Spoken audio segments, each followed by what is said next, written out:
गया। क्यों? क्योंकि होए वही जो राम रचि राखा, को कर तर्क बढ़ाओ शाखा। होना वही है जो भगवान ने रच रखा है। क्या होना है?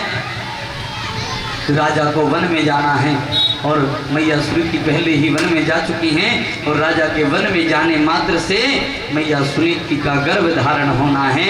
आज ये भगवान ने रच रखा। मैया सुनीति गर्भवती हो गई। धीरे धीरे समय व्यतीत हुआ। 9 महीने के बाद 10वें महीने में सुंदर से बालक का जन्म हुआ। नाम हो गया ध्रुव। क्या हुआ? ध्रुव। बोलिए ध्रुव जी महाराज की जय। ध्रुव जी नाम हो गया इनका। और जब नाम ध्रुव जी हुआ तो ध्रुव जी धीरे धीरे खेलने लगे, बड़े होने लगे। सखाओं के साथ जाकर के वन में खेलने लगे ध्रुव जी। और जब वन में गए ध्रुव जी तो एक दिन सभी सखाओं के साथ खेल रहे थे। यहाँ ध्रुव जी की आयु 5 वर्ष की बताई गई है। सभी सखाओं के साथ खेलते खेलते संध्या का समय हो गया। सखाओं ने कहा भैया ध्रुव घर चलो, संध्या का समय हो चुका है। अगर घर नहीं पहुंचे ना तो पिताजी मार लगाएंगे।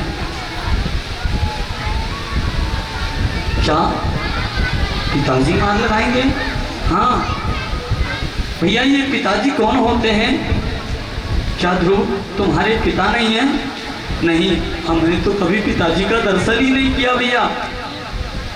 लेकिन ध्रुव पिता तो सबके होते हैं भैया, हम सबके पिताजी हैं। ये पूछ लो जो और भी सखा है ना, इन सबसे आप पूछो सबके पिता हैं क्या? सचमुच सबके पिता हैं? सभी सखाओं ने कहा हाँ ध्रुव हम सभी के पिता हैं। तुम मेरे पिता कहाँ हैं? जाओ जा करके अपनी माता से पूछना तुम्हारे पिता कहाँ हैं। तब तुम्हारी माँ तुम्हें बताएंगी तुम्हारे पिता कहाँ हैं। ध्रुव जी महाराज भागते हुए आए, आकर के कहा मैया ओ माँ मेरे सखा कहते हैं सबके पिता होते हैं, मेरे पिता कहाँ हैं? माँ ने कहा किसने बताई है तुम्हें बात? मेरे सखा ने बताया माँ सबके पिता होते हैं, बताओ ना मेरे पिता कहाँ हैं? माँ ने कहा पुत्र तुम्हारे पिता नहीं हैं। अब तो ध्रुव जी महाराज जिद कर बैठे नहीं माँ यदि सबके पिता हैं तो कहीं ना कहीं मेरे पिता भी अवश्य होंगे। मैंने कहा ना ध्रुव जिद मत करो तुम्हारे पिता नहीं हैं। रोने लगे ध्रुव जी महाराज। मैया को कष्ट होने लगा। क्यों ना इतना जब पूछता है तो बता ही दूं।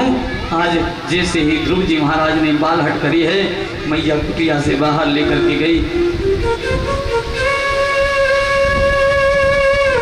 ध्रुव वो राजमहल की चोटी तुम्हें दिखाई दे रही है क्या? हाँ उस राजमहल के ऊपर जो लाल चोटी पे जो लाल बत्ती जल रही है ना वो राजमहल जो है ना वो तुम्हारे पिता का ही है। और उस राजमहल के अंदर जो सिंहासन लगा हुआ है ना और उस पर बैठने वाला राजा कोई और नहीं वो साक्षात तुम्हारे पिता हैं ध्रुव। ध्रुव जी को पिता का नाम सुनकर के बड़ा हर्ष हुआ। पिताजी से मिलने के लिए जाने लगे। माँ ने रोका अभी मत जाओ, सुबह जाना पुत्र। सुबह का इंतजार करने लगे मेरे ध्रुव जी महाराज। जैसे ही प्रातःकालीन की बेला हुई ध्रुव जी ने तुरंत उठ करके स्नान ध्यान किया और आज पिताजी से मिलने के लिए चल दिए।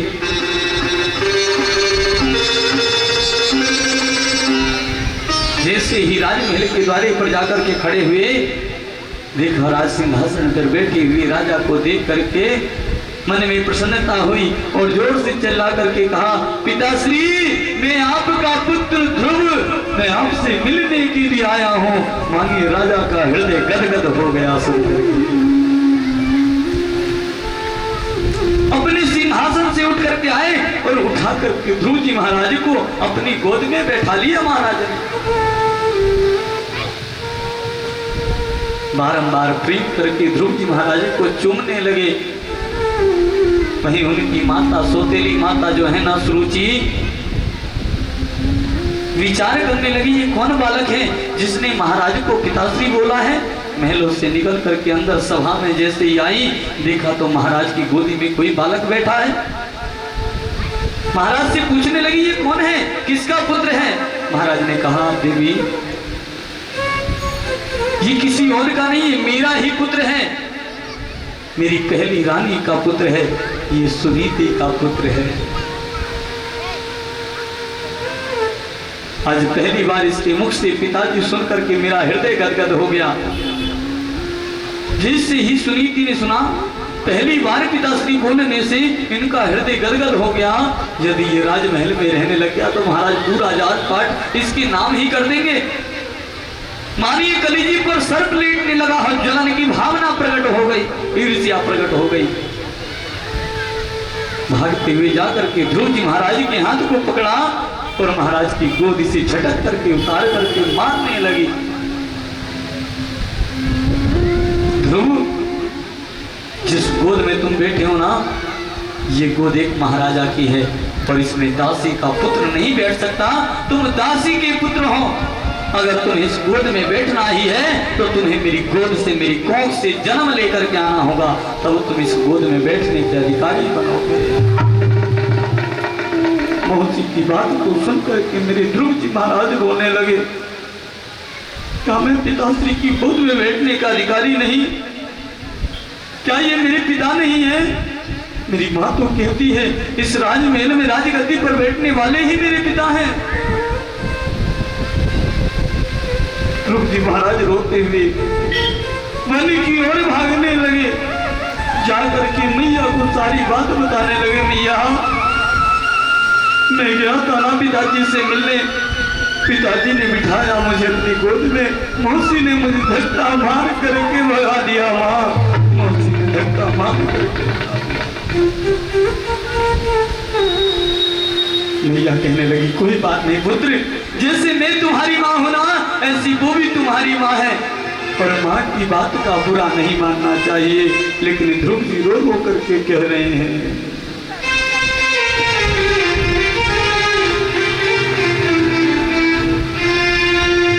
रोए रोए कहे ध्रुव महाराज, मैया मैं मौसी ने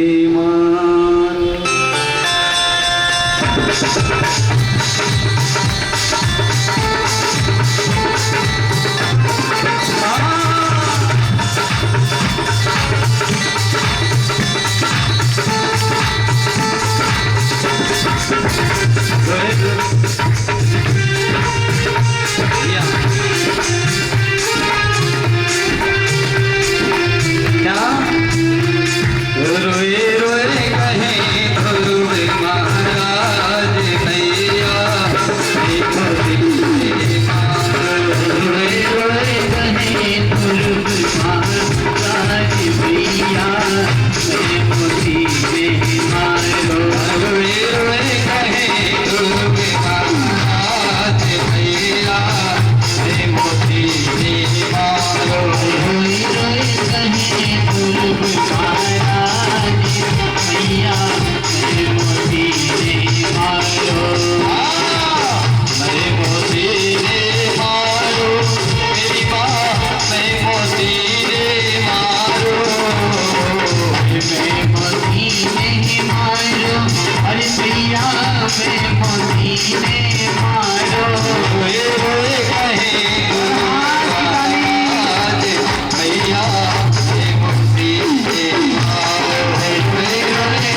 दोनों भैया खेल रहे थे, हमें खेल रहे तो भैया तब आए प्रभु अरे मैया, हमें खेल रहे तो भैया तब आए प्रभु अरे मैया, हमें खेल रहे तो भैया तब आए